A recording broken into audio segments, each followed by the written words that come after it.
I'd like to welcome everybody to the Norwood High School Board of Education meeting.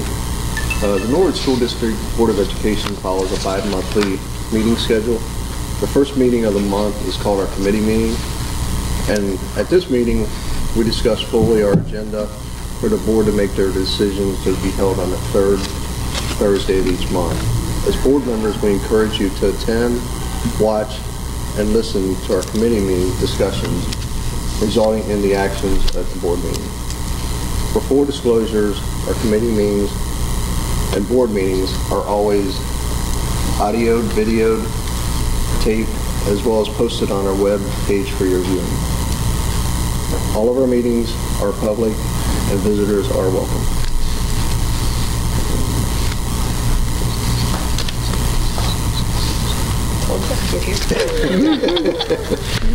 Okay. Julie, if you could call the roll, please. Mr. Bryant. Here. Mr. Faulkner. Here. Mr. Atwood. Present. Ms. Ballard. Here, finally. Mrs. Orza. Present. Would you rise for the Pledge of Allegiance, please? Allegiance to the flag of the United States of America and to the republic for which it stands, one nation, under God, indivisible, with liberty and justice for all.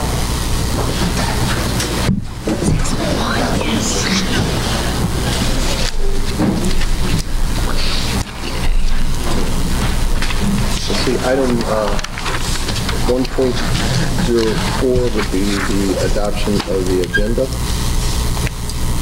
Mr. President, I'd like to make a motion to approve the adoption of the agenda as written. We got a motion by Mr. Atwood. I'll second. Second by Mr. Faulkner. Mr. Bryant. Yes. Mr. Faulkner. Yes. Mr. Atwood. Yes. Ms. Ballard. Yes. Mrs. Orza. Yes.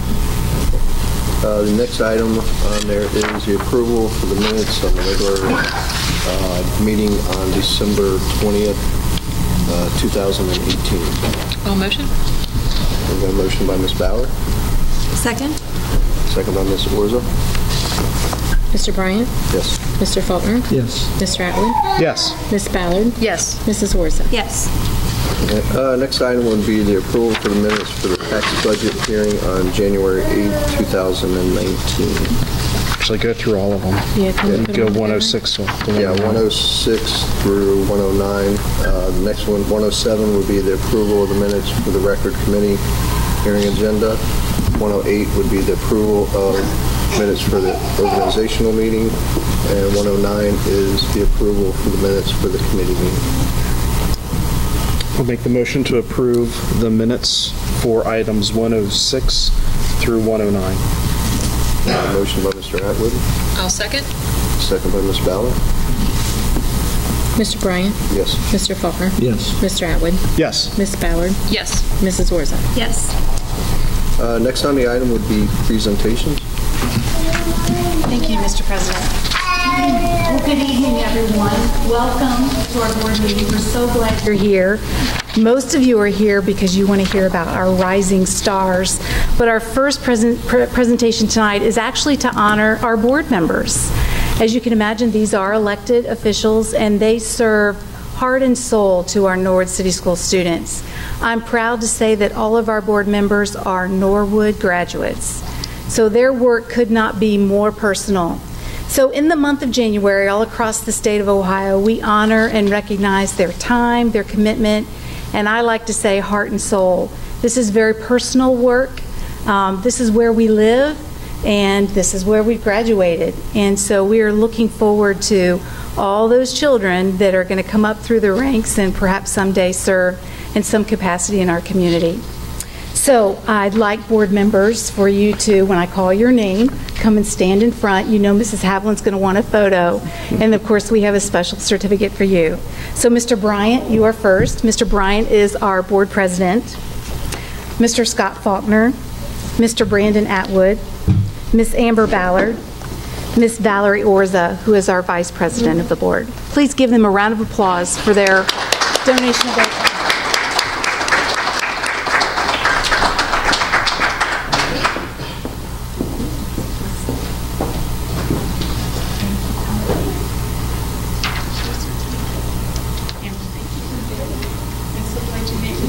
Make sure you don't hang it upside down.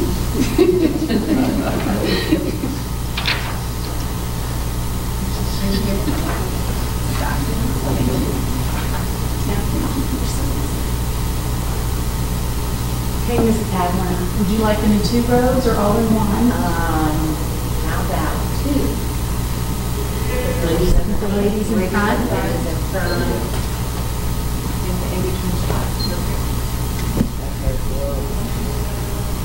Okay, very good. Okay, 1, 2, 3. Want to do one more? 1, 2, 3. Thank you. Just as hard as you do.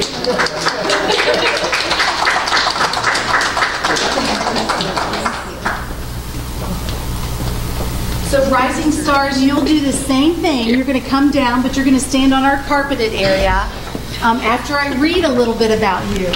Now, parents, I know you are definitely going to want to have some great photos, and you're more than welcome to take photos in here. But after this presentation, out in the main lobby, Mrs. Havlin will take more photos. So I just want to say that these children are recognized by their teachers. And their teachers are the ones who have nominated them and brought them forward to be recognized in such a way. And we are so excited to recognize them. So we'll begin with Norwood High School. Our students for the month of January are Ariel Gladish and William Gaunt. Come on down. They each will receive a certificate from our board president, Mr. Bryan. Ariel Gladish actually is probably on one of our billboards that you'll see around town. Ariel, you can come on over. And Ariel takes honors biology class as well as anatomy and physiology. She has a really tough schedule. All honors classes, even Spanish 3. She has straight A's for 2 quarters in a row. She's also a silhouette, which requires practice time outside of school hours. She's active athletically in basketball. She's always concerned about her grades and is respectful to her peers and to the teaching staff. She's always positive and is genuinely just a nice person. She looks like a nice person. Her questions during class show that she thinks beyond the content in the classroom. And Ariel is truly a rising star, and she's what makes Norwood High School great. So congratulations, Ariel. Stay here. I don't think William is here tonight, but I still want to read about him. William Gaunt is a rising star. He is currently a sophomore who transferred to us this year from Finneytown. He got smart. Coming into the year for a few weeks late, he was still quick to make friends and really get to know his teachers. William has been one to consistently follow classroom procedures, and his manners are brag-worthy. William is an AB student who shows his willingness to learn daily. He comes to class prepared and is eager to volunteer. He begins and ends each class with a friendly hello and a polite, "Have a good day, Miss Franklin." William's sincerity is something that makes him truly stand out. And it's William's attitude and dedication to his schoolwork that make him Norwood High School's student that is a rising star, and he helps make Norwood High School a great place to learn. So we say congratulations to William. From Norwood Middle School, we have Carly White and Nevin Segrist Bellama. Carly has shown outstanding academic progress during her time at Norwood Middle School, where she currently holds a 3.875 GPA while taking honors classes. Carly has shown exemplary behavior in and out of the classroom, where she is captain of the middle school cheerleading team. Over the course of her 7th grade year, Carly has taken part in an array of activities that range from cheerleading to silhouettes and show choir. Carly plans on participating in softball in the spring. By being involved in all these assorted activities, Carly has shown the value of a Norwood education and what it means to be a Norwood Indian. All of these are reasons why her teachers believe that she is a rising star, and it's students like Carly that make Norwood City Schools great.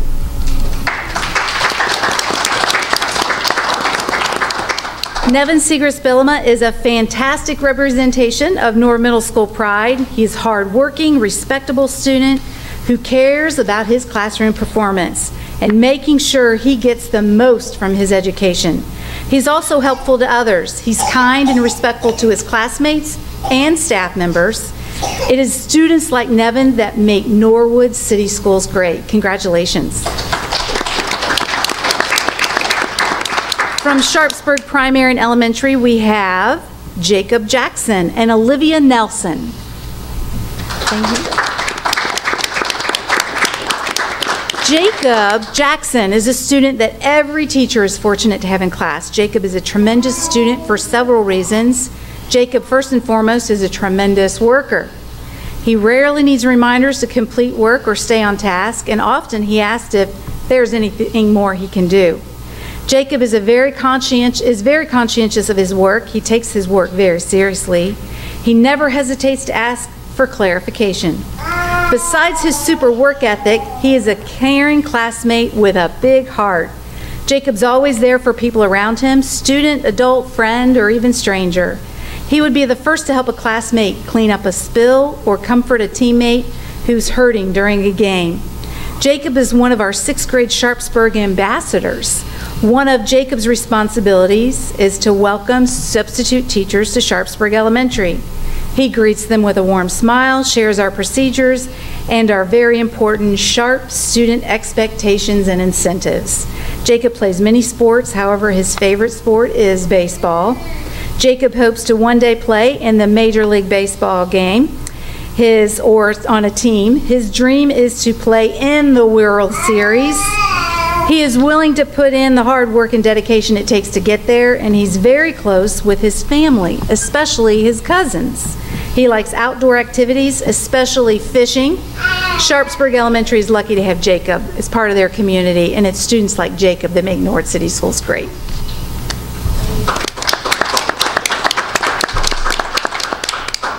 Every so often, a student passes through 6th grade who truly falls into a league of their own. Well, that's Olivia Nelson. She has proven herself to be exceptional in both her academics and her work ethic. She picks up concepts quickly and at a depth that goes far beyond her 6th grade level. Although Olivia is at her best when aggressively attacking problems and concepts on her own, she's very willing to help and guide others. She has demonstrated this on numerous occasions without being prompted. This kindness and compassion, coupled with her ability, makes her a quiet leader that others look up to. Down the road, Olivia is interested in some type of science, marine biology, or teaching. Regardless of the path she takes, Olivia will most definitely be one that makes a difference. And it's students like Olivia that make Norwood City Schools great.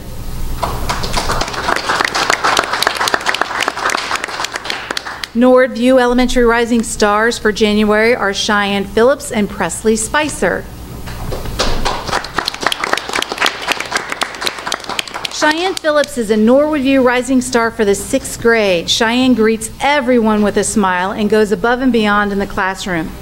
You can always count on Cheyenne to complete all of her assignments, including homework, because she takes school very seriously. Cheyenne's favorite subjects in school are math and science, which will help her reach her end goal of becoming a back surgeon.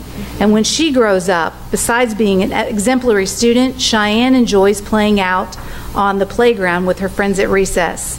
Her hobby is drawing, mainly people, but she's also looking into boxing lessons. At home, Cheyenne stays busy caring for her 4 dogs. We wish Cheyenne all the best as she continues working toward her goals. It's students like Cheyenne that make Norwood City Schools great.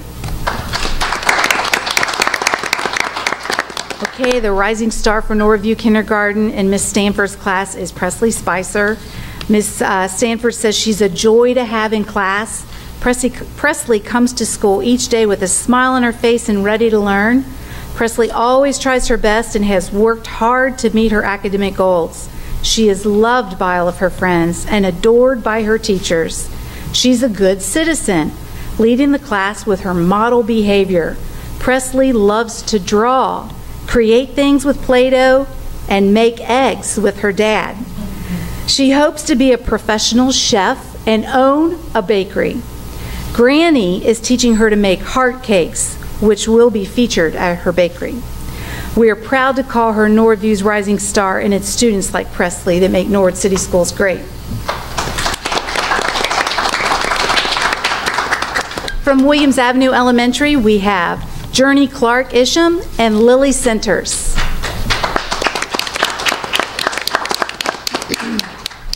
Journey Clark Isham is a third grade student at Williams Avenue Elementary who walks into school every day with a smile on her face and ready to take on the day. Journey is motivated to work hard every day in all subjects, including specials. She's a huge asset to her classroom and peers, and she's willing to help everyone in the classroom. Journey is the best student teacher a teacher could ask for. She's not afraid to take a risk and possibly make a mistake because she knows that she can learn from her mistakes and be confident in the skills and knowledge she has acquired.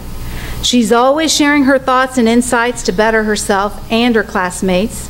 She's kind, respectful, and always brings positivity and enthusiasm to school.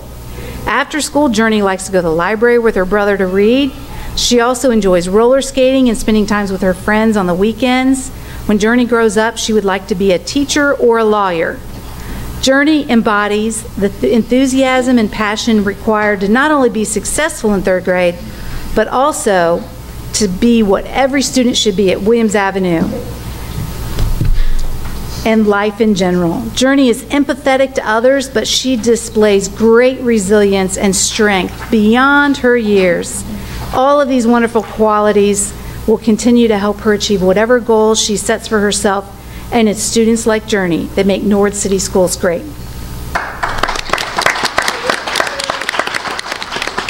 Lily Centers is the second grade rising star at Williams Avenue Elementary. Lily is very eager to learn. She works hard on every task she is given. She enjoys being challenged and loves to learn new information. She's always greeting and making new friends on the playground and in the hallway. She enjoys drawing with friends and helping others. Lily is very outgoing, as if you haven't noticed, and is willing to help any teacher, student, or staff member that needs help. Lily demonstrates the qualities of a Rising Star student by being helpful, honest, hardworking, respectful, and dedicated to her work. She always has a smile on her face and a positive attitude. It's students like Lily that make Norwood City Schools great. Okay, stay where you are, Rising Stars. Our board members want to shake your hand to congratulate you, and of course they want to stand in the photo with you. Moms and dads, this is your photo op. You're welcome to take advantage of this and celebrate this moment.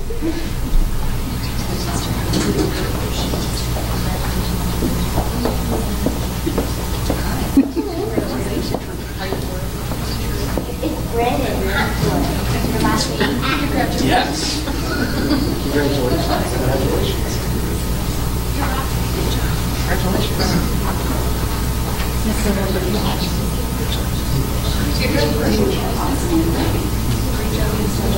Good job.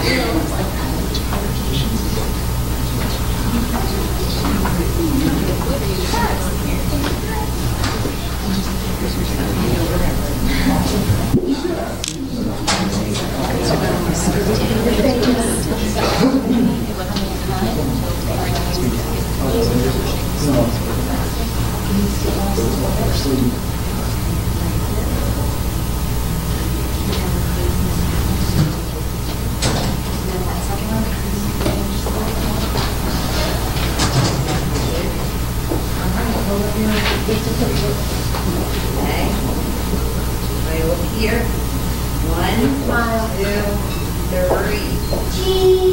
Okay, I'm going to do it one more time. Okay, you ready? 1, 2, 3. Great job. Thank you. So there'll be more photos out in the lobby. Parents and extended family, grandparents, we're so glad you're here with us. Thank you. Congratulations. So cute. Oh, great. Is this Miss Olivia Nelson? This is Olivia, yes. Olivia, we'd like to recognize you. So you are a Rising Star for the month of January, and here's what your teachers wrote about you. They say, every so often, a student passes through 6th grade who truly falls into a league of their own. That's Olivia Nelson. She has proven herself to be exceptional in both her academics and her work ethic. She picks up concepts quickly at a depth that goes far beyond the 6th grade level. Although Olivia is at her best when aggressively attacking problems and concepts on her own, she's also very willing to help and guide others. She has demonstrated this on numerous occasions without even being prompted. This kindness and compassion, coupled with her ability, makes her a quiet leader that others look up to. Down the road, Olivia is interested in some type of science, marine biology, or even teaching. Regardless of the path that she takes, Olivia will most definitely be one that makes a difference. And it's students like Olivia Nelson that make Norwood City Schools great. Congratulations, Olivia.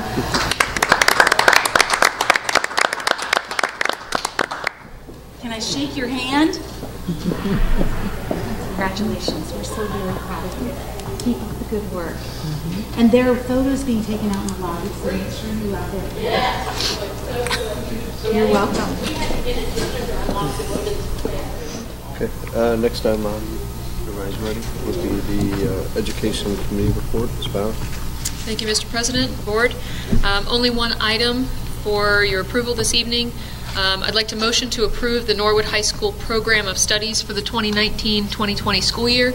There's an attachment there if you need to review, but basically it is a class list of descriptions for all the courses that are going to be offered for the 19 and 20 school year. Okay, thank you. Let's see, next would be personnel. Oh, we have to vote on that. I'm sorry. Yeah. I motion You made a for that motion? one. Yeah, sorry. So we got a motion by Ms. Bauer. We have a second. I'll second. Second by Mr. Atwood.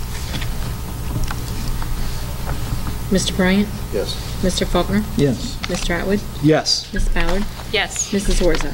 Yes. And that concludes my report. All right, thank you. Thank you, Mr. President. Next would be personnel. Dr. Salo. Thank you, Mr. President and the Board. For item number 4.001 for employment, we have pupil activity contracts. That is John Connor and Connor McGlesick.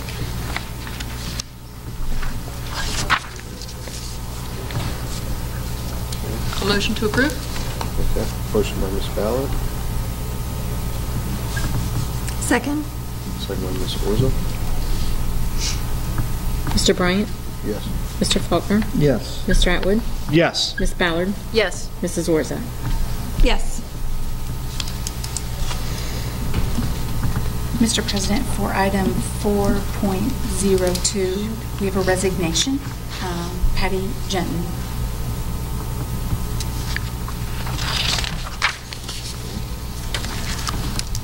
Motion to approve. Do we have to approve a resignation? Oh, I flipped to the second page. I apologize. That was my bad. I'm like, that doesn't seem right. I mean, what happens if we don't approve somebody leaving? Right. You can't go. Sorry. My apologies. Here Miss forever. Jensen. We love you. You can't leave. Generally, we do accept them. Yes. Okay. Let's see. Next item would be the policy committee report. Mr. Did we Atwood? vote on that? I'm sorry. Did I miss it? No. No, I did just not vote. mistakenly motioned. It's okay. My bad. It's all right. Oh, we put them together. Thank you, Mr. President. With the board's approval, we have two separate items on the agenda tonight for a second reading and adoption vote.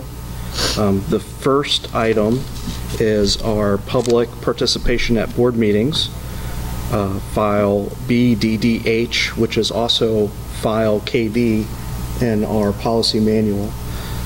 So therefore, I would like to make a motion to have the second reading and adoption and approval of our public participation at board meetings policy. Okay. We have a motion by Mr. Atwood. I will second. Second by Ms. Ballard. Discussion? Any discussion? Okay.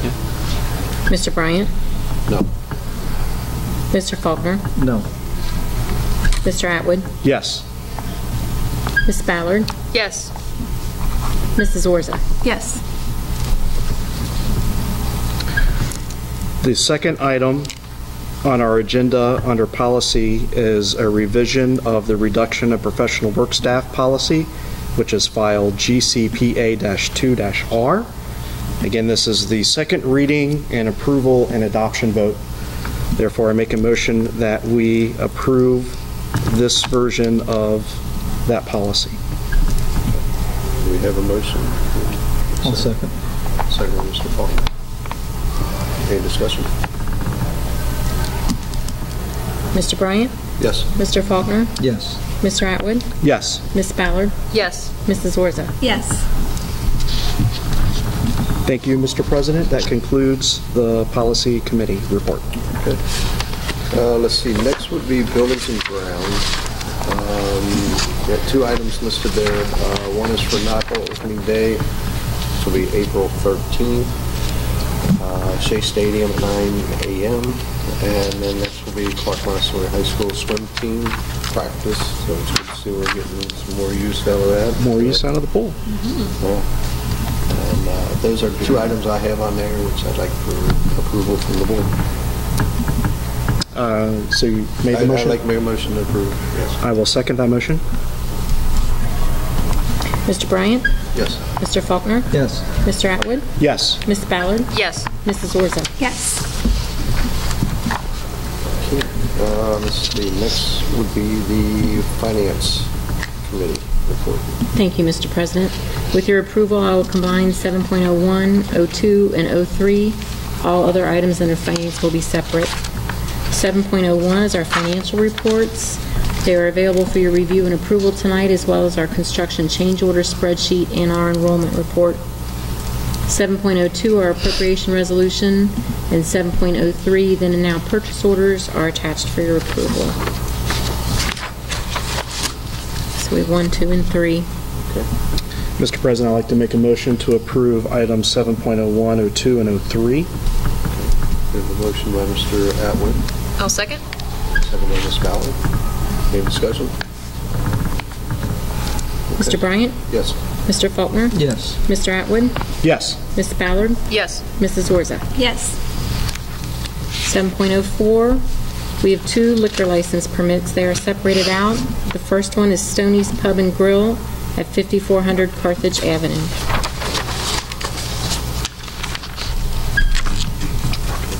Motion and second. So, yeah, go ahead and make the motion. Before we can discuss. Yeah. So I'll motion. What is your motion for? Is this for the approval? It is motion. To discuss? Motion to approve, For consent. to approve the liquor license. Yeah. Okay, so you're making a motion to approve the liquor license? So that we can discuss it. Yes. Yes. Okay. I will second that motion. To discuss. To discuss. To discuss. Okay. All right. So, Mr. President, if I have your permission, so this particular liquor license, I do not agree with for a number of reasons. So, I know there have been a variety of people that have reached out to me specifically concerning this one establishment, and therefore I think it is not within our best interest as a school district to approve this liquor license.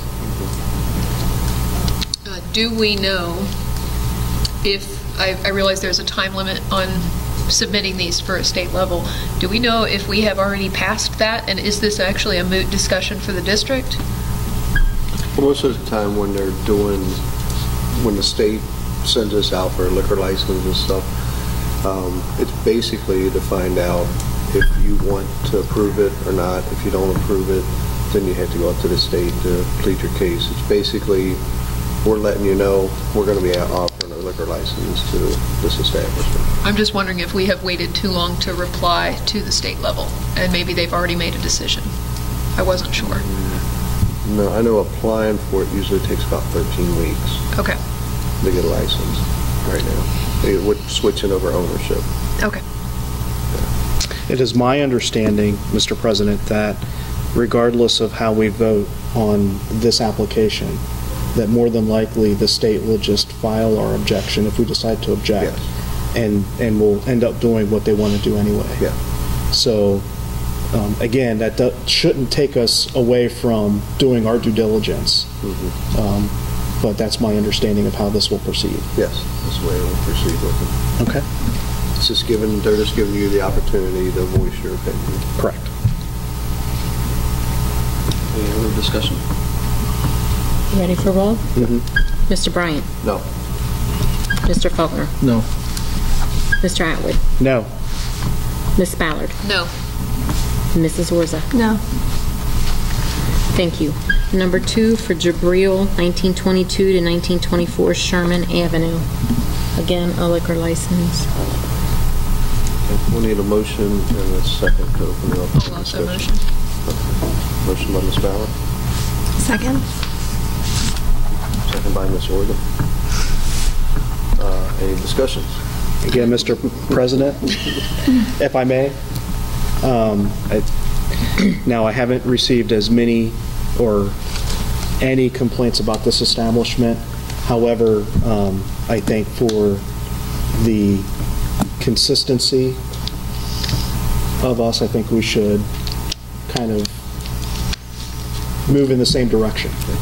So, therefore, I will be voting no. I do agree with you on that. We need to be consistent on that part. Mr. President, my feeling on it is that we should not treat every case identical to each case that we've had in the past. There's a reason that people look at precedent. There are documents from our police force that show different amounts of calls answered or an impact to the neighborhood.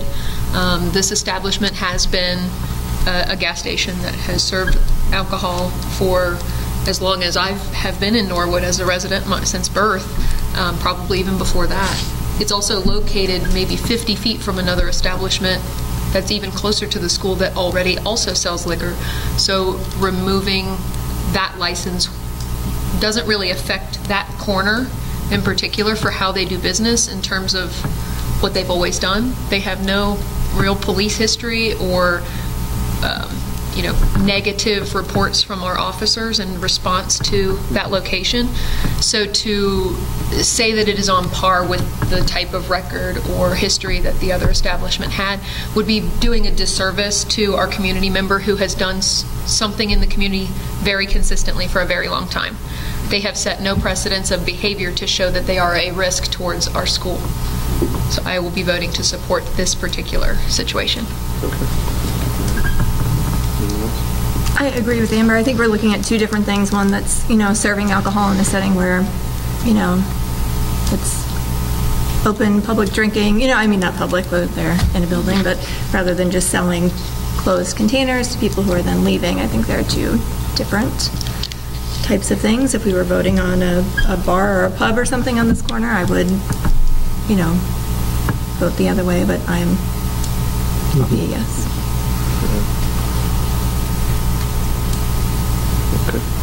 We ready? Mr. Bryant? No. Mr. Faulkner? No. Mr. Atwood? No. Ms. Ballard? Yes. Mrs. Orza? Yes. Thank you.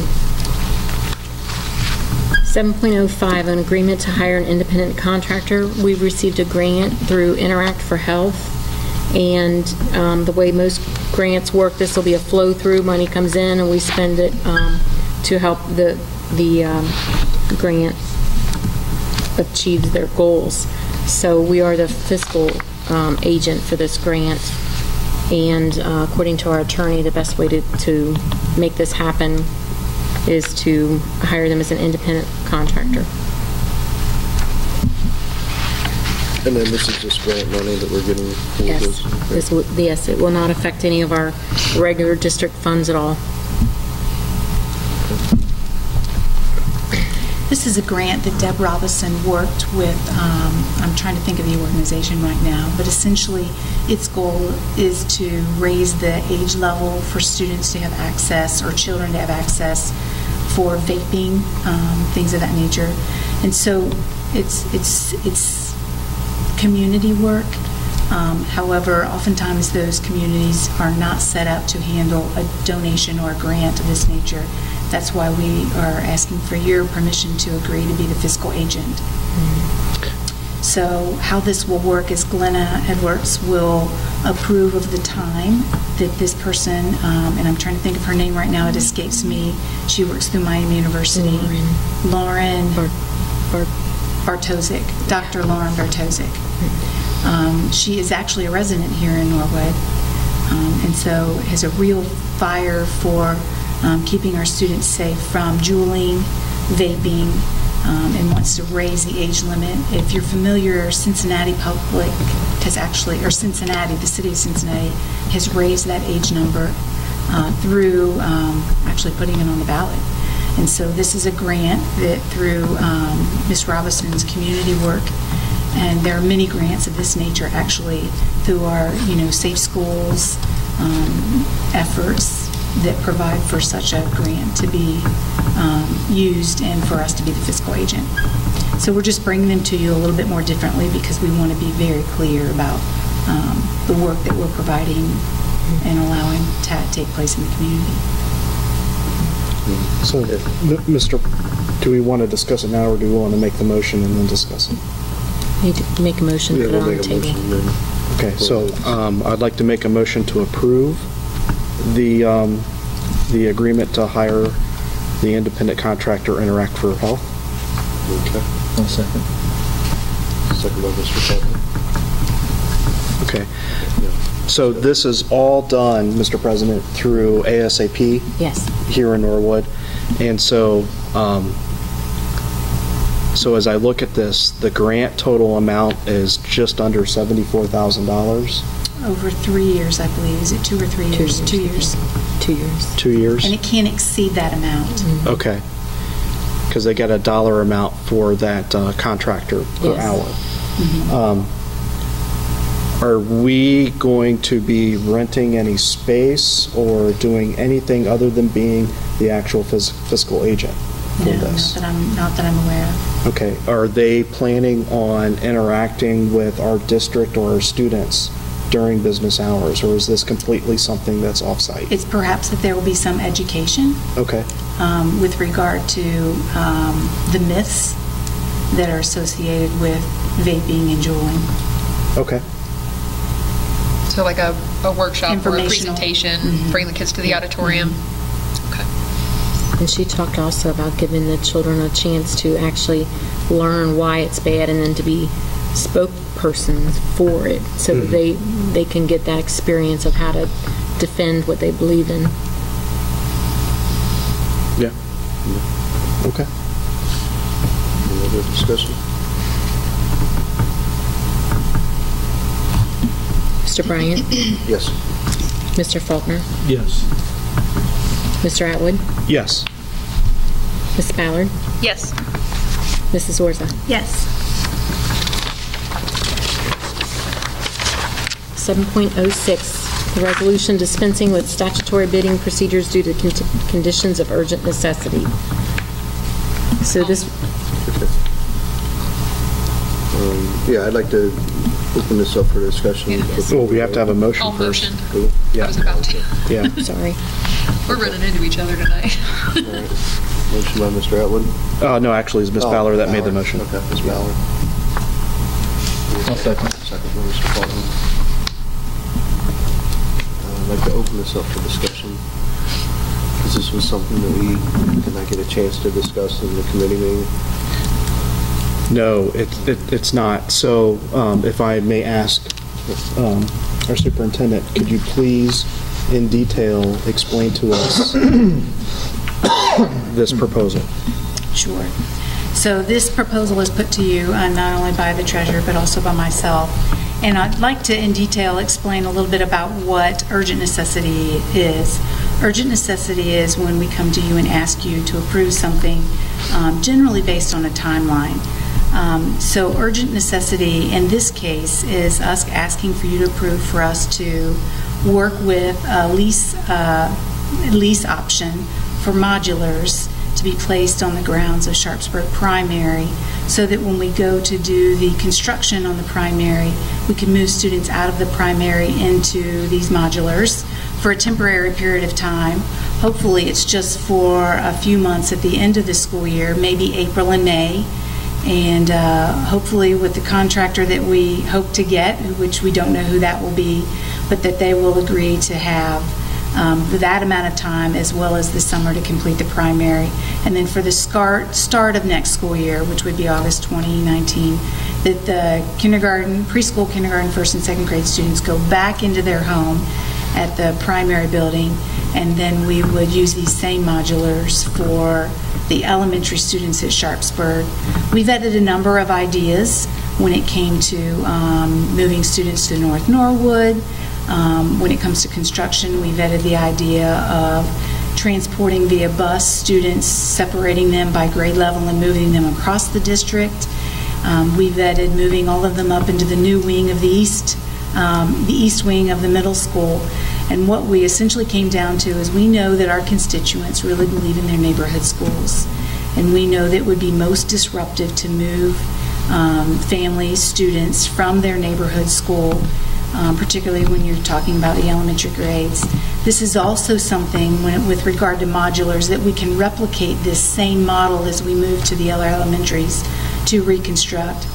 So the urgent necessity is simply that if we approve this tonight, this would allow our architect, which is here with us tonight, Ron Hicks, to begin working with this company. I will tell you, we have investigated a number of companies. Modulars come in all kinds of shapes and sizes, and they can be built just for us, brand new, or we could rent them. And it seemed most viable that we would want to lease/rent them versus purchase our own and then at the end have to find someone to sell them to. Renting also seemed reasonable because if we say we need 6 modulars for Sharpsburg Primary, as we're finishing up that job, we can have additional modulars sent to, for example, our next construction phase will be at Norwood.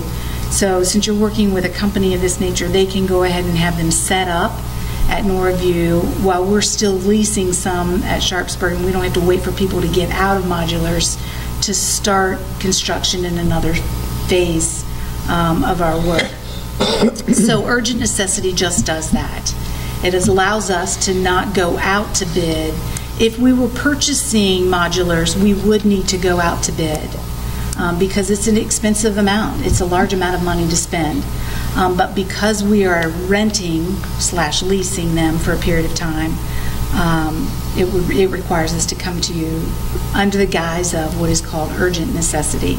And that means we don't have to go out to bid. We believe we have found, and we've shown evidence of that. Ms. Camphouse sent you documents showing evidence that we have done due diligence when it comes to looking at bids and comparing who would be the least expensive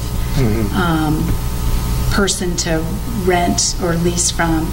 Honestly, there are not very many companies that do this kind of work. And should you elect to pass this tonight, it does allow us to move forward with the process with that company. It won't be easy even to meet the deadline we had hoped.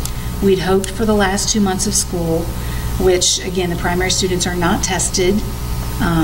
So it would allow for them to move into this space and the work to begin. We do know that we have some abatement to take place in the primary with regard to just floor tile, and a few of the classrooms and in the hallway, and so it would allow for that to take place. It's further complicated because the sooner we get the modulars on site, then the sooner I can work with the state to get 2 of those classrooms to be approved as preschool classrooms, and that takes 30 days. They don't have to be set up, but they have to be on site. They don't have to be operational with toileting set up yet, but they have to be on site. So the square footage for each classroom, and that takes 30 days. So that's why we had asked for this to be urgent necessity. Yes, ma'am? I do have a question for you. For the plan with the primary, obviously they've got 4 modulars, each houses 2 classrooms. With the restroom in between. Right. Well, those are the ones we're looking at now, yes. With regards to when we finish with the primary and move over across the street, are these modulars going to stay put and the kids will use these, or are we going to pay to move them across the street? No, the intention is that they will stay where they are. Okay. Are there going to be additional rooms built on their side of the street as well, or will we be able to add? I noticed there's a little bit of room here. Are they going to need to add more at that point? We will have, well, that's contingent on the decision about 6th grade. If 6th grade does not go to the middle school, yes, I will need a few more modulars, and we've already discussed that potential. Okay. So it's quite possible. If 6th grade does move, will 4 be enough to house our needs for the other school as well? I believe at this time, and Ron, you can help me remember, I believe we have set up 8 modulars. We have, this design right now has I think the intention is 9 classrooms. The 10th classroom will be used as an office, I think is the way we were planning. And then the other smaller modular would be the special needs modular. So you have 9 classrooms, an office, a special needs building. And when we say special needs, we thought that we could put up room dividers so that an intervention specialist or an OT or PT could work. You know, if you could have perhaps 4 people in that one big space. But to be clear, I don't think we know that. I don't think I've got a clear understanding as to how many more modulars we would need to house the rest of the elementary, only because that decision's not been made yet, so I'm not sure I have an exact number. But we can add on at any time. We can add more. And that way we're not just sitting with empty rentals. Right. Okay. And you know, modulars comes with its own challenge. For example, we'll lose access to the gymnasium. So we've already been talking with Mr. Westendorf, and he's been talking with his PE teacher about, okay, well, does that look like circuit training? Does that look like potentially us using the church next door, their basement, during the winter months when we can't use the outside areas? We've talked about some of the challenges. There will be challenges, no doubt. But what we're committed to, from what we've learned from the middle school, and that is construction doesn't go as quickly as you want it to when there are people in the building. There are large inconveniences to learning as well as the cleanliness of the learning. And we really committed ourselves moving forward to not having people as best we could in the space while we're trying to reconstruct it, to put in all these wonderful new improvements. And I will tell you, the primary in particular, and I would say also the elementary, but certainly the primary, building is so small that there's really no place for any contractors to really do any work of any consequence. It would be a tremendous premium to do this building a couple of rooms at a time. I don't even know if a lot of contractors would even be interested in bidding if that was the circumstances under which they have to do the work. I just don't know. I mean, I've gotten a sense from, I talked to Monarch, who's your contractor for the middle school, and they're certainly in agreement that this is the most economical and expeditious way to get the primary building remodeled and elementary as well. I think it will pay dividends on bid day for those buildings. Yeah, I just wasn't sure if the older kids in the elementary were going to be coming over. Yeah. While the kids are in the primary building, the older kids will be in the modulars on those grounds. They will, and the intention will be to use the primary cafeteria for lunch. But we were sure to order or to arrange for modulars that had restroom facilities because we know that it's likely it would not be approved for us to use just the primary as our only restroom facility.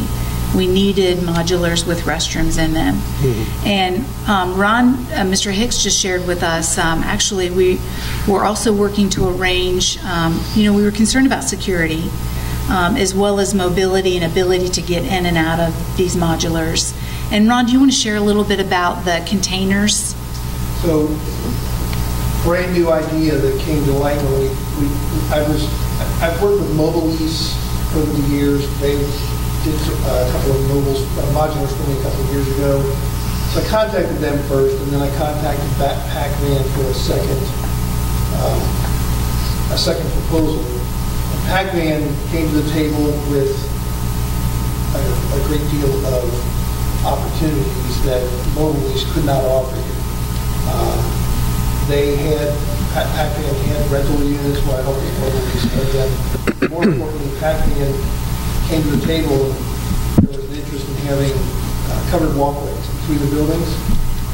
And the way that works under a modular package is that those walkways, they don't rent them, they only sell them, and they're quite expensive. I think the design that we have here, the purchase of walkways, was about $150,000 just for the walkway coverage. They're not enclosed. It's just a roof. You're still outside. And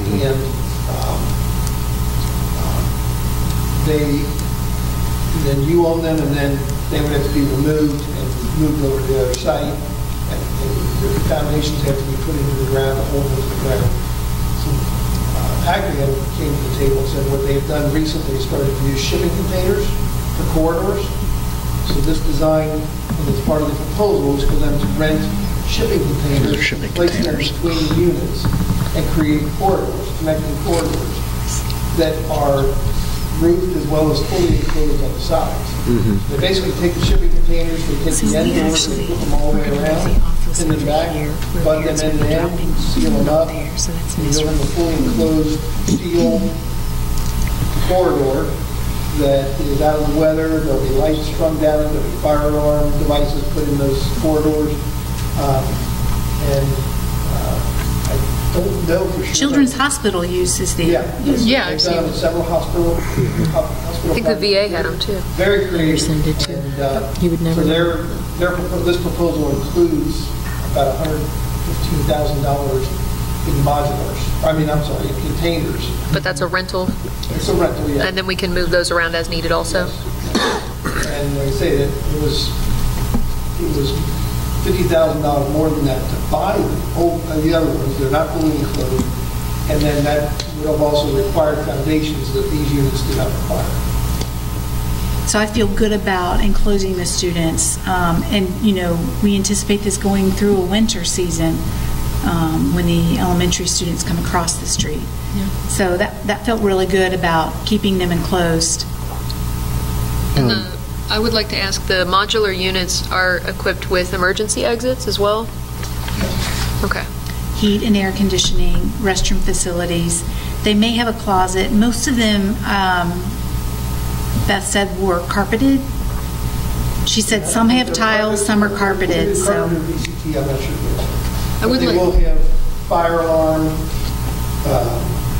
emergency lighting, I think the PA phone, all that will be brought in as well. I would like to say thank you for making sure that there is a room available for our one-on-one specialists and our intervention specialists, because keeping that service available for our students throughout a year gives them a sense of normalcy despite everything that's going to be thrown at them for next season. And I really appreciate the effort that went into making sure that space was carved out. So thank you. So I have a number of questions. First of all, so I'm looking at the quote. So I know this isn't an actual bid, but there's a quote that's here from two different companies, correct? Mobile Lease and Pac-Man. So on this quote, what is the length of the rental or the lease that's reflected here? If you see the quote, I don't know if you actually have the quote. The quote actually says 14 months, and I called them yesterday to verify that if that ended up being a little shorter, would that be a problem? Prorate? Yeah, well, basically what I said is, I don't know if they needed 14 months. If they ended up only needing them for 12 or 10, is that going to change your monthly rate? And she said, no. If you're talking about going down to 6 months, it would. But for 10 months, 12 months, 14 months, her monthly rate is good. So that number would go down if we can finish the use. Okay. So we were talking about the fact that should the primary be complete in August, beginning of August, they would move across the street to the elementary because, of course, the bid is for both primary and elementary. We thought that could feasibly be completed with no one in the building by March of 2020. Right. Is that right, Ron? I think it's conceivable, yes. I don't remember exactly what date was put in our bid documents. But yeah, I think if the building's empty, 9 months is probably... So it'd be nice to use those last 2 months to move back in. Okay. And then, so that would be... In theory. That would be about 11 or 12 Everything's months. in theory. They did the proposal for 14 because that's what we threw at them initially, but I did clarify that if it was... Because the proposal actually says 14 months minimum, and I said, that's probably more than... we may not need it for 14, we can back that down. She said that's not a problem. Right. Okay. So I think there's a lot of lessons that we've learned with the middle school. True. Right? And there are some mistakes that we have gone through with the middle school project. And so I think this provides us an opportunity to learn from some of those mistakes and moving forward with the rest of our construction project.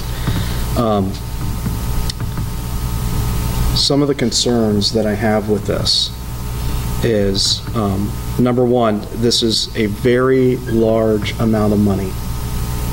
Now, I know we've gotten 2 different quotes, and I understand that legally we may be, able to go through the guise of urgent necessity, but fiscally or fiscal responsibility, I think, especially when you're talking about $373,000 or possibly $455,000. Our fiscal responsibility should we turn these into real bids? If it's the same companies that provide the same numbers, at least we've done our homework there instead of just getting a couple of quotes.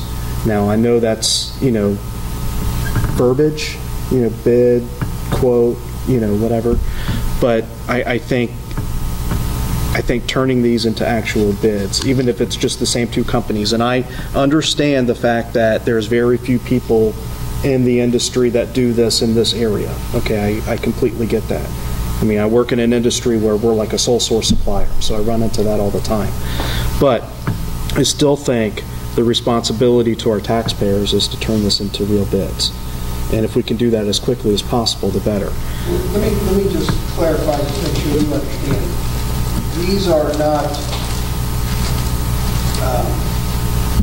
vague proposals. I think Pac-Man put together a very specific and detailed proposal for specific prices. These numbers are not going to change based upon the scope that Pac-Man is providing. There are other costs that are going to be added to this that you'll see a list of exclusions on there that Pac-Man is not doing, like the fire alarm system and the telephone system, and there's other things that they're not doing that the district is aware that they need to do. So we'll have to procure other things, but this proposal is not a nebulous proposal. It's a hard quote. They're ready to sign a purchase order for that cost. Okay. Tomorrow. It's not a. No, I understand. Okay. No, I completely understand that. However, I think there's a due diligence from our side and to the taxpayers that we owe them on that aspect just by itself. The other issue that I have with this particular resolution, and if everybody pulls up the resolution and reads it, so the second paragraph of that resolution says, whereas the board must immediately secure the modular classroom trailers so that students can be moved into them over spring break so that renovations to Sharpsburg Primary School can commence and be completed for the start of the 2019-2020 school year. I have a huge issue with that, particularly since we have not discussed that in detail if that is the direction as a board we want to move in. And I feel like this is being brought to us at the last minute with no other options on the table to consider and saying, you got to do this right now. And by God, I do not agree with it. Do not agree with it. So don't bring something to me at a board meeting that would disrupt our students, would disrupt our teachers, would disrupt our administration, and say, you've got 2 months and we're going to move you someplace else. There's a better way to do this. And I think if we have a very healthy discussion on other options, we can do this in a way that would benefit the greater good and not just trying to meet a deadline. And that's my feeling. So because of those reasons, I will be voting no on this resolution. I think you should understand, too, that it was our intention to hopefully have many of the modulars in place in February. That wouldn't necessarily mean that they would be operational. And it would take some time to get them to be operational. And when I say operational, I'm talking about electric, I'm talking about projector screens, I'm talking about chairs put in there. those kinds of things. It will take time to do that. And as far as a move, we were considering the maintenance team moving those items in over a spring break. And the teachers would have that time to, for the next 2 months, to begin that transition. And they've already started that transition by packing up personal items, taking some of those items home, going through items in their classroom that are perhaps not worthy to keep and just throw away. So the idea of a change and a move is not foreign to them. They know that they will be moving and that the intention is for them to be somewhere as soon as possible so that we can begin construction on their space.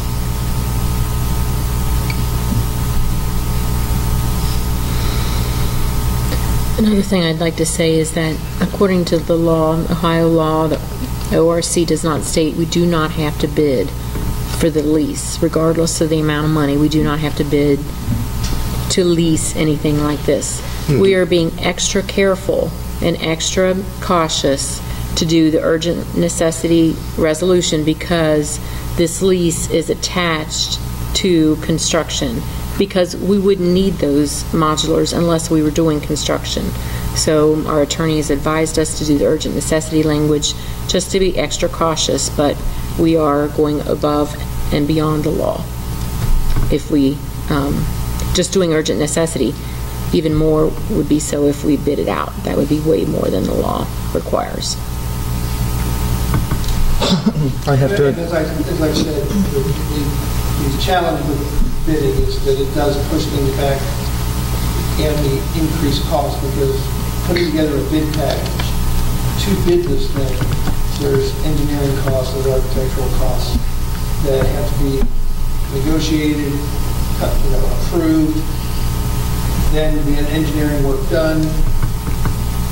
Bidding is 3 weeks of period, so a bid process will add that cost and delay things at least 2 to 3 months. So what you're telling me is either accept this as it is, or it's going to cost you more money down the road.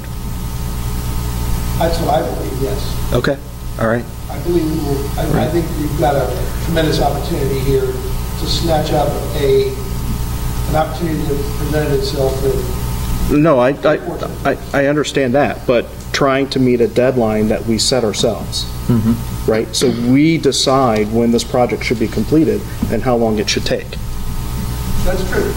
Okay, I'm just making sure everybody's aware of that we control our destiny in this process. And so when we looked at that, 8 weeks out of your classroom in the primary seemed reasonable versus, and being back in your space at the start of the next school year. That seemed reasonable versus going into the next school year and we'd have the same problem with them switching back partway through the season before Christmas break if we started it in the fall. I think Scott has some comments. Yeah, I was just going to, I agree with Mr. Atwood on the bid process. I understand it's within the law, but competition's a good thing. We have known that we were looking at pods for a couple months. I don't know why we waited till the last minute to bring it to us to do the urgent necessity. We should have been, in my opinion, we should have been more proactive back in November, December and put this out to bid at that point. I don't like the fact that it come to us at the last minute and we're being asked to approve it at the last minute. The transitioning out of the classroom for a non-tested grade, I'm less concerned about that than I am the financial portion, but and I understand that we've got 2 bids, but we don't know if there's others that'll show up. And I understand it could cost us more, but we could save more. So in my opinion, it's our financial responsibility to look at every option we have. And so I will also be voting no on this one. I do have a question for you that you might be able to help with. How long, if we were to look at, since these guys pretty much, like you said, gave us some hard numbers, how long would it take, even if we weren't requesting another bid package, but just another quote from a couple other sources so we don't have to, maybe we can compromise in that way of not having to build a full bid package, but receive a couple extra quotes from some other companies. That's a good idea. How long would this quote stay viable? And could we look to some other companies as well and say, hey, this is what we're being offered. Can you work with our district? And can you do it in the time that PAC-VAN is offering to be able to provide it? This would be my suspicion. I don't know for a fact, but my suspicion is that we won't find somebody that can do what PAC-VAN is doing at the same deadline we're offering tonight. To Mr. Atwood's point, if you want to let this slide a few weeks, we can certainly look into the market and see if there are others that could meet the same duration. But I think the deadline of having this accomplished and occupied by spring break is probably in serious jeopardy of not a possibility, but I don't know. These units are rental units. They are sitting, they have to be available. They're in a yard, and PAC-VAN is asking for a commitment so they can tag those units and say they're not going anywhere else. They're here for Norwood. If this gets delayed, somebody else comes in and says, we want the units that you were quoting for Norwood because we want them now. Those units may not be available in 3 or 4 weeks. I don't know. Again, we can certainly ask that question, but I don't know. Sitting here tonight. Like I say, we could look to other vendors that may or may not have units available.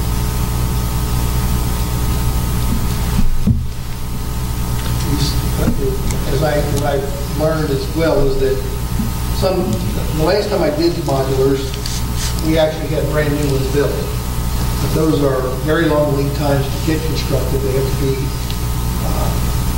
be built. The design has to be approved. We have to review it and approve it. And the contractor has to build it in the factory, and then it has to be certified by industrial compliance to make sure that it's roadworthy. And then they're allowed to bring it down and use it. Once it's built and it's been used by somebody, all that time of going to industrial compliance goes away because it's been approved as a roadworthy vehicle and that stays with the vehicle. So these units, like I say, I just don't know how many existing units there are in the marketplace. So, Mr. President, if I may, I understand that time is of the essence to make a decision. I don't think that tonight is the right night to make a decision on this.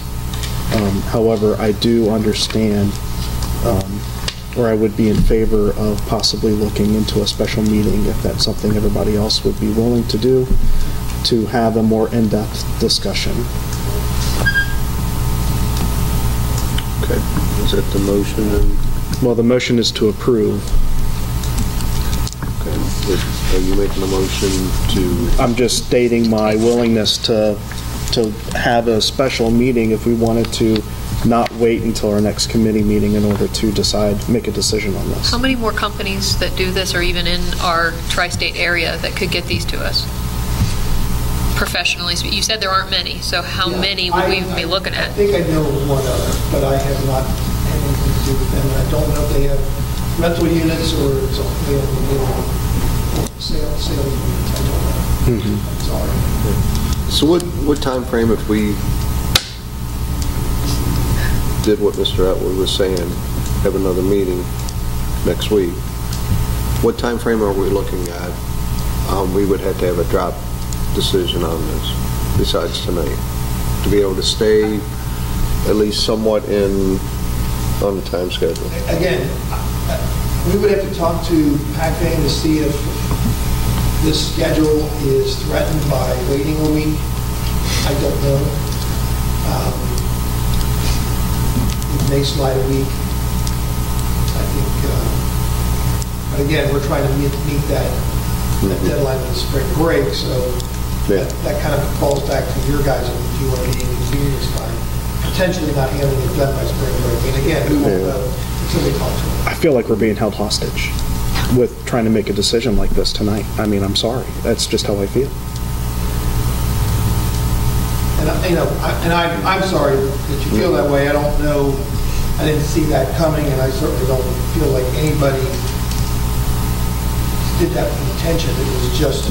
No, I'm not saying that it was done with intention, but I'm just saying, I mean, you're putting a resolution on our docket to make a decision tonight with no other options on the table.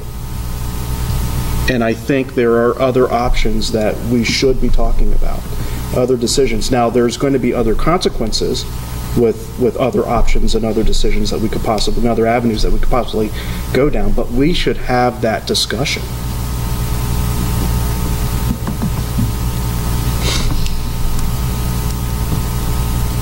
If we did wait till next week, do you think that would be enough time to reach out and get a quote from that other party? I don't know if we'll be able to get another quote in that short of a time frame or not. We can certainly try. Okay. But the first thing I would want to do is find out if ACMAN can hold their number and commit, basically hold off for another week until they get a decision, and then we can certainly chase down and find out if there are other quotes that we can get in that time frame.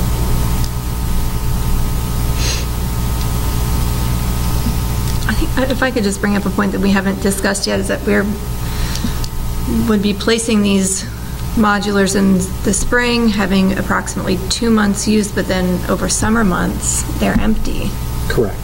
And so at what point would teachers be moving in and out?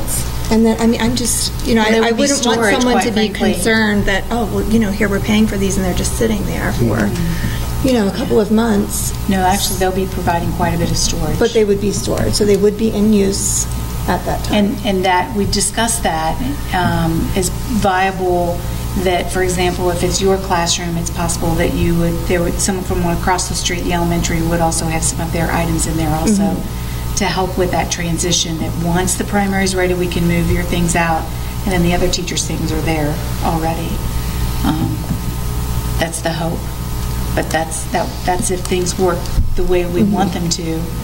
I don't know if we wait until the summer to begin use the month of May for people to slowly move out of the primary building and move their items.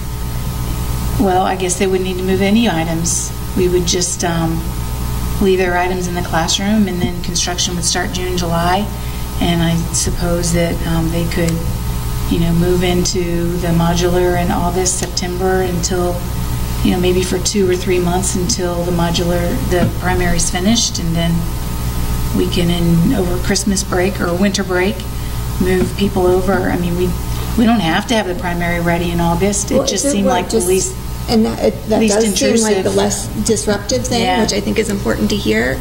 How long would the next set, so when the elementary then comes into the modulars at the start of next year, then they would not move back out of them then until spring break or whatever. That's right. Right.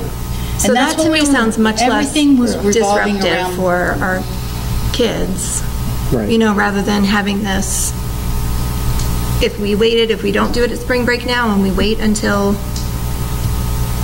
summer or whatever, and now we've got kids in and out and teachers in and out, and that to me just seems like that's going to really, really disrupt construction. And that was our intent. Education. We were trying to design it around natural breaks in the calendar. And we've discussed, some of our professional development days could be used as move-in, move-out days, pack-up days. And some of those are even this school year. And that's why we set up our calendar the way we did for next year, that there are 3 days prior to the start of the school year. Because we knew, one, potentially there would be people moving into the middle school and people moving in and out of modulars, and they would need that time. So, something that would be immensely helpful for me is to see a master plan and not just piecemeal. I know we get construction updates all the time, but see the 30,000-foot big picture scope view of the whole entire project, because we control our own destiny with this, and we're not set to any specific deadline other than those that we make, and then try to have our architect and our construction teams meet those deadlines. It is entirely plausible that we could say, look, we're rushing into this way too fast. Let's hit a serious pause button on the whole thing, and then do it at a much slower pace that makes it a lot less shocking to everybody else. And those are the things that I think we should spend some time to discuss. And then other than when the middle school was presented to us last year, and we did that overview of what that construction process was going to look like, I have not seen anything that's all-encompassing for what the entire project should look like or could look like. I will tell you, and I'm sitting here thinking about your feelings about the fact that this is presented kind of at the last minute, and I understand that. I will tell you, though, that from where I sit, it has been a constantly evolving process. I mean, when this project was first started, from my perspective, the plan originally was to do all the elementaries at one time, all concurrently. How that was done physically, I have no idea. I don't think anybody thought about how you were going to physically do all 4 buildings simultaneously. And so there was a change made, and I don't, between Kathy, Julie, working with them, and I don't know how much they can make you, but there was a decision made that we were going to do 2 buildings, and we were going to move them into modulars in order to make that happen. But again, you're right, that was done at a relatively late stage because, you know, I still am unclear as to what if anybody is moving into the middle school. Well, see, that's the other part of this is, you know, we're looking at these modulars and we haven't formally made a decision what we're doing with moving anybody else potentially into the middle school. That has to be done too. Well, but to that point though, this plan, as we sit here, is not affected by whether any kids go to the middle school, because this plan right here now is only dealing with the primary building. Right. It will be modified to accommodate the 6th grade, with the work in the 5th grade, depending upon the decision you do need to make with regard to the middle school. But none of those commitments are being made by this specific proposal.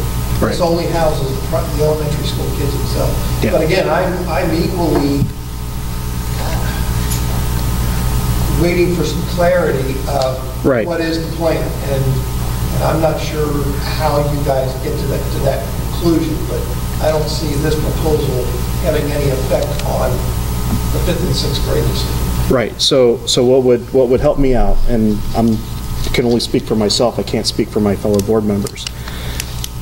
To get clarity, we need to see options. And right now, I'm not seeing options. I'm seeing we have to do this now, otherwise it's going to cost us more money. And so that's why I'm asking for more information. I'm asking for, you know, I'm asking for us to have that conversation so we could discuss about other options. I mean, you know, just moving down So one let's be singular... clear about a few things Yeah. with regard to the 6th grade moving to middle school. More than a couple of years ago, that was voted on, and it was voted that they were going there. In August, I came to the board and said, is this the direction we're moving so that I can make plans? And so under those thoughts and discussion, that's the direction I moved. And so actually, as of our committee meeting last week, I understood that was not our direction. Of course, we have more conversation to have about that. Correct. But I'm unclear about what your wishes are as well. Yeah. So what needs to happen is we need to look at all of our options. Not moving anybody, moving 1 grade, moving 2 grades.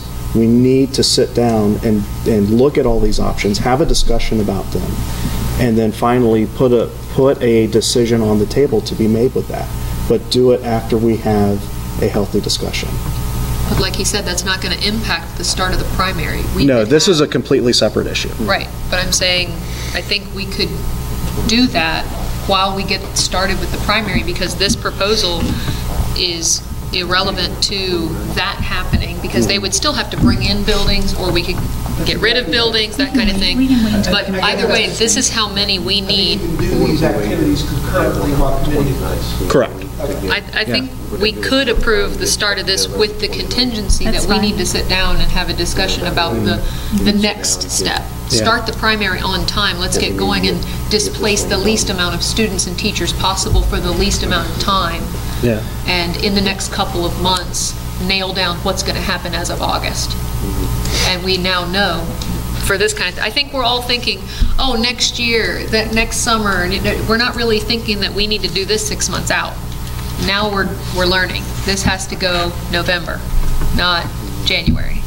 So I think now we've learned that, but because we've learned that, I think we need to get started with the primary project and just say we're going to start here and develop where we're moving kids for fall, what we're doing as of I would August. suggest that if you are considering bidding anything more, like the additional units that you want to put in on the primary. We can search for bids for additional units. You can bid those if you like. You'll go through a public bid process.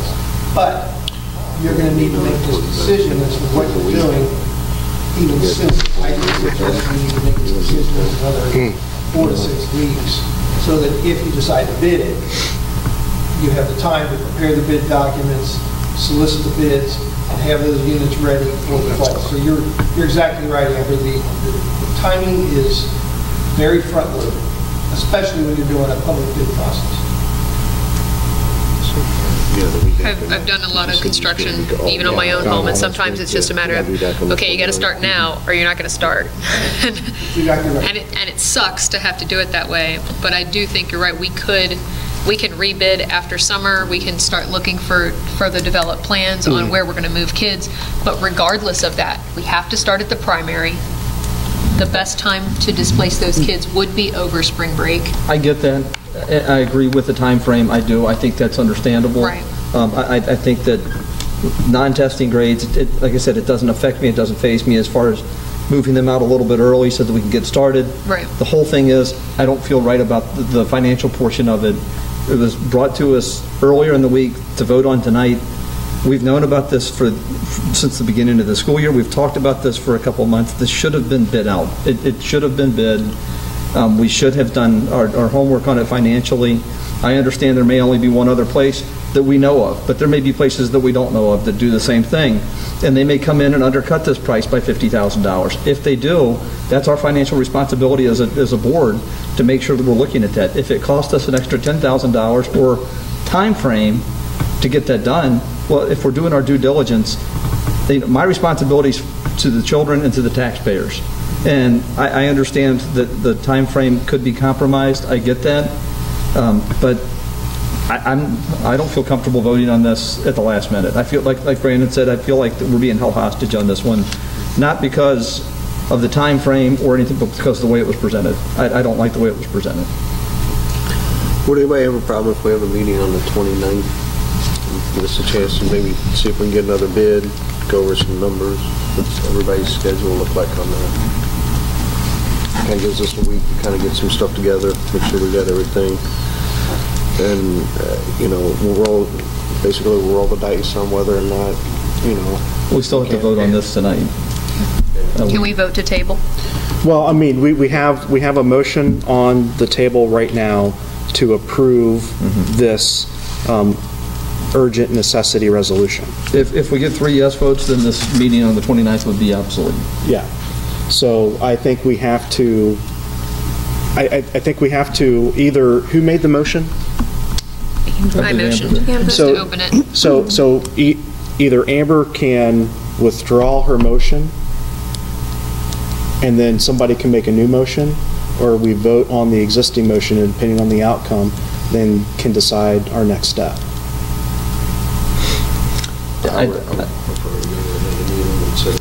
So Then I will withdraw my motion and create a new motion to table this for further discussion with a meeting pending on the 29th of this month.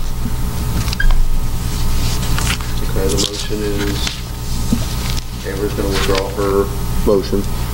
And remotion for meeting on the 29th for further discussion. So a special meeting on the 29th. What time? The evening? 5:30 is fine. Before you vote on that proposal, I again, I just want to make sure you understand all the implications. The next, I believe the next item on the agenda is to go out for bid on the primary and the elementary school, which plan is for that to go out tomorrow. Correct. Okay. Yeah. I think that's what we continue to go out, because the bid documents right now are contingent upon the contracting and the availability of the preschool on April 1st. So, again, if we find out that we can get the units in the same time frame, we can still go out to bid, but I'm not certain. And I guess, let's put it this way. We could probably still go out to bid if that's what you vote to do, but depending upon the outcome on the 29th, we may need to adjust the bid period to, or the schedule on the project, depending upon what we know we can get in terms of the modular. So I just want to make you aware of that. We can handle it. If you want to go out to bid with the bid documents as they are, we can modify it by bid. I would like to see if you could get us a quote from that third company or any others that you may be able to find before next week's meeting. Yep. Because if we can make this decision without bidding, or week after, Tuesday. But if we can get another quote to throw in, at least so we have more numbers to look at fairly before we have to build a bid package. I don't want to invest more into a bid package if we're going to just pick this one. You know, we've already got the work done. If we could get some more numbers so we have a little bit more range to look at, I think that would be fair before we decide 100% for bid. I would be fine with that if we can get that by our next meeting. So you're saying you would suggest we delay the bidding of the school right now too? I would like to look at the quotes of this. If you can get us more quotes, You're going to have to, because you can't do both. then we can decide on the 29th if that's the direction we'd like. If these numbers don't change and that guy doesn't even have rentals and as an option, then it's irrelevant and we don't have to create a bid package and sink our time and money into it, and we can make a decision right there and just move forward with our existing bid at that point. Does that sound fair? Actually, there's an issue I have with the next item as well. So I'm okay Can we with... lump that into discussion at the 29th meeting? I'm okay with doing both of those on the 29th. Yeah, okay. Okay, so we have a motion on the table, or we have a motion to table 7.06. I probably need a And second. 707. And 707. We'll lump Let's do them separately. Is that okay? Yeah, no, we can do them separately. Okay. Yep. So I need a second on 7.06 to table, I'm sorry. I will second Amber's motion to table on 706. Are we ready for roll call? Mr. Bryant? Yes. Mr. Faulkner? Yes. Mr. Atwood? Yes. Ms. Ballard? Yes. Mrs. Orza? Yes. Okay, so then 7.07, resolution for construction RFP and legal notice. I'll also motion. You're Get a motion motioning to to table? table? To table, yes. I will also second that motion to table.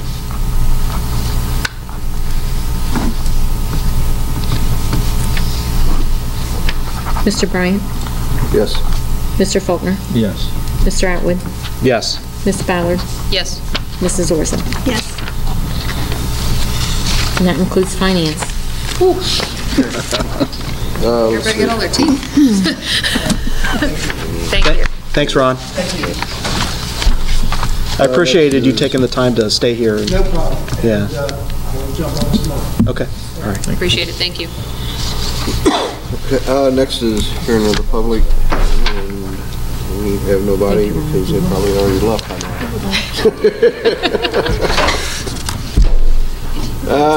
Let's see. I better put that in my phone or I will forget. Let's see, we have any board announcements?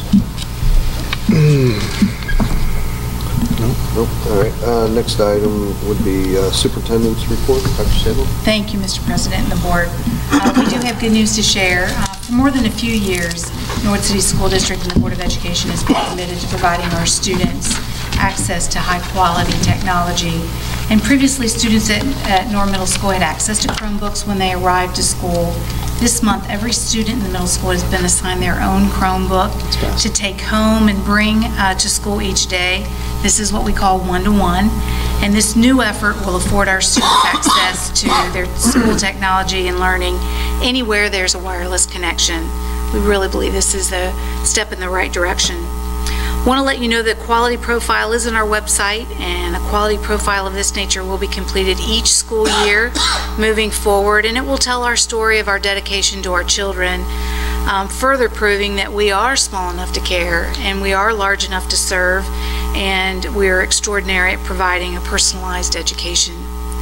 Tomorrow, our teachers will participate in professional development, and it's efforts like this that keep our offerings strong and our faculty informed.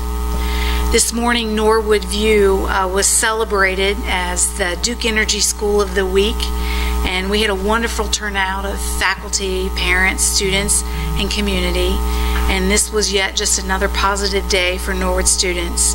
So I don't want to miss the opportunity to say hashtag learn today, dream big, lead tomorrow. That concludes my report. Great report. Thank you, Mr. President. That's all right.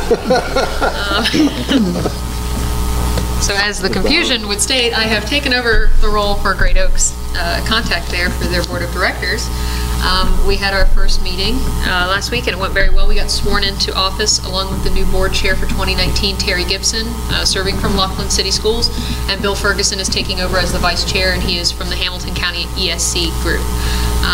We have created new committees and groups, and I've been posted to the education committee, which will allow me to work a little bit closer with improving our relationship with hopefully establishing a satellite program here in Norwood, which is something I would really love to see happen.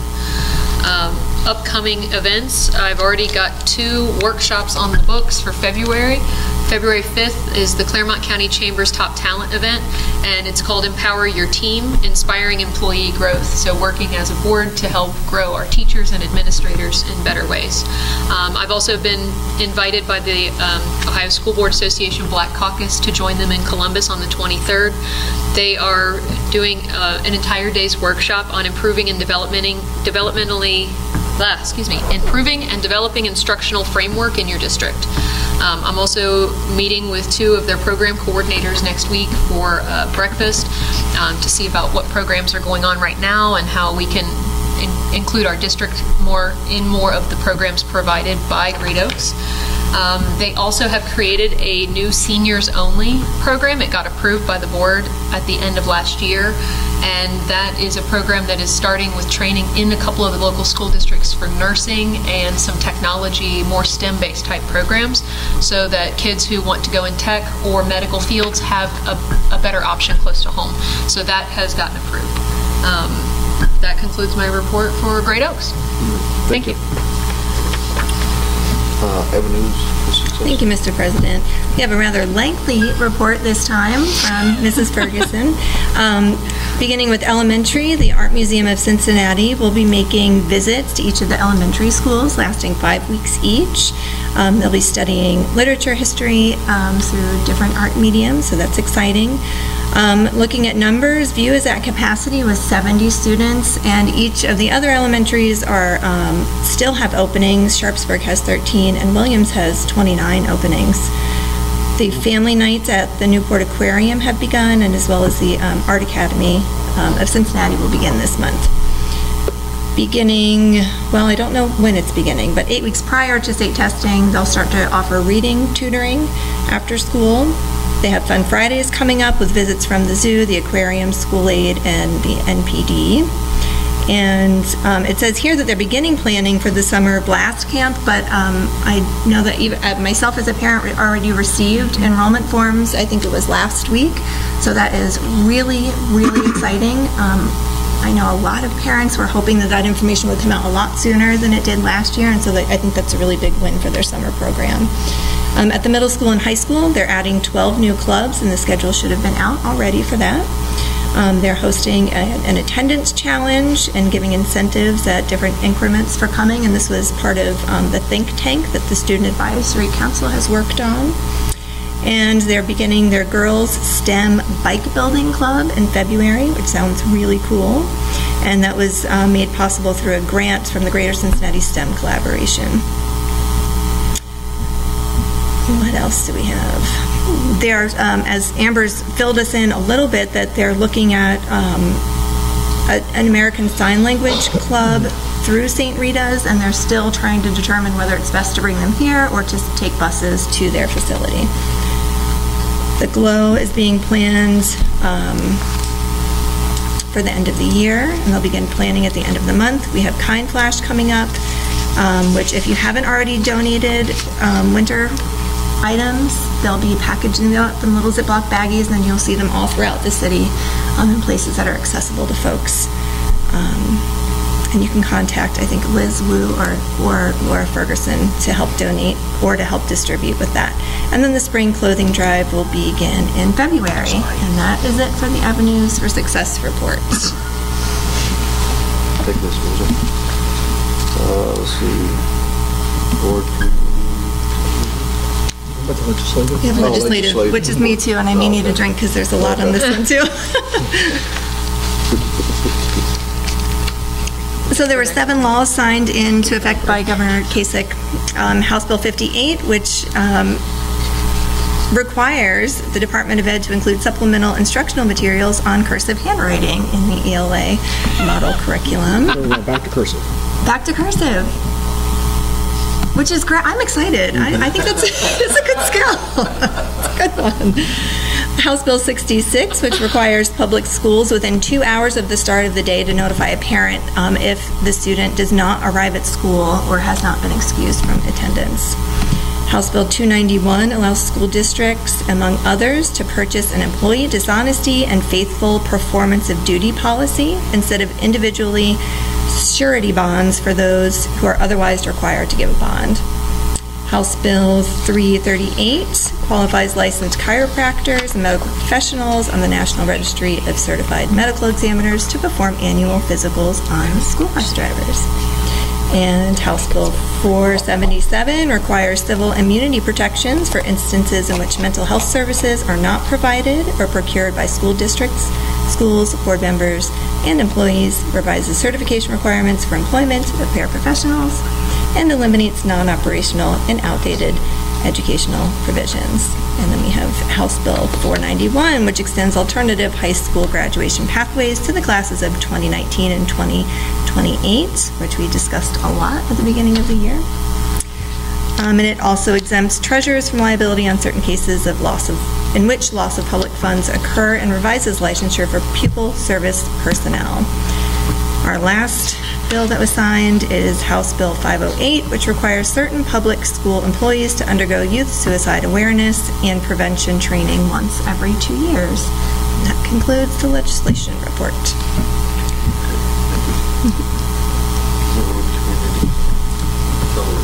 Thank you, Mr. President. Basketball season's underway. They're busy filming the games that are home games. They're working to get the concession feed up and running. Apparently the cable's a little long, so they've got some things they've got to do on their side to get that running so they can have the television in the concession area so no one misses part of the game. Working with the middle school students from Miss Kubish's class. Is it Kubish? Kubesh. Kubish's class to film 22 episodes of Youth Voices of Cincinnati, where they're interviewing adults about their careers from around the area. This is going to be on YouTube here before too long. It's also part of a grant that they're working with, and I'll have more details on that as we go forward. They got their first elementary video club up and running at Sharpsburg. High school, middle school's video club starts next week. And then, for the first time ever, they're going to be a Date with Dad, and they're going to be filming a Date with Dad as well. And that's exciting. It's good stuff. And that concludes our report. Good, thank you. Let's see, next would be meeting notifications. Let's see, we are going to have one on January 29th at 5:30 at the board office. Let's see, next committee meeting will be Tuesday, February 12th in the board office around Williams Avenue. And then the regular board meeting will be February 21st here at the Middle Auditorium in the basement. I need a motion and a second to approve one of those. Motion? Second. Motion by Ms. Bauer, second by Mr. Faulkner. Mr. Bryant? Hold on. Sorry. It's okay. So, just a point of order. on the official agenda, so for approval of future meetings, it lists today's meeting. So we may want to change that. That didn't get updated. Yeah. Sorry. So, sorry, it would just be something that we'd have to address Sure. later, but I don't want to. Oh, I just saw them listed down here. I thought that was just saying, at this meeting, we're going to approve these meetings. yeah. Okay. Yeah. Okay. So, anywho, that's it. We do not also need to go back to that resignation. There is an item that says recommended action, motion to approve resignations. If we could circle back to that before we close out. Okay. All right. Mr. Bryant? Yes. Mr. Faulkner? Yes. Mr. Atwood? Yes. Ms. Ballard? Yes. Mrs. Orza? Yes. So now we're going to go back to 4. Yes. 4.02.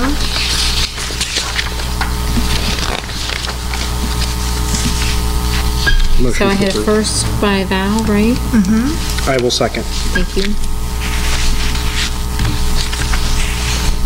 Mr. Bryant? Yes. Mr. Faulkner? Yes. Mr. Atwood? Yes. Ms. Ballard? Yes. Mrs. Orza? Yes. Okay. Next item would be to move into executive session in accordance with ORC 1.1.22G1, appointment, employment, dismissal, promotion, demotion, or compensation of a public employee or officer, or an investigation of charges or complaints against a public employee, officer, licensee, or regulated individual. The next one will be in accordance with ORC 1.121.22G2, the purchase of property for public purposes or the sale of property at competitive bid. And the next one will be in accordance with 121.22G5, matters to be kept confidential by federal law or regulated or state statute. Is that the last one? No, we're not going to sign. Okay. So I need to get a motion to go into executive session.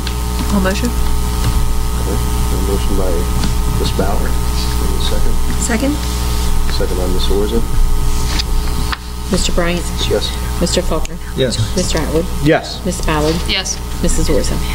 We are in executive session at 7:44.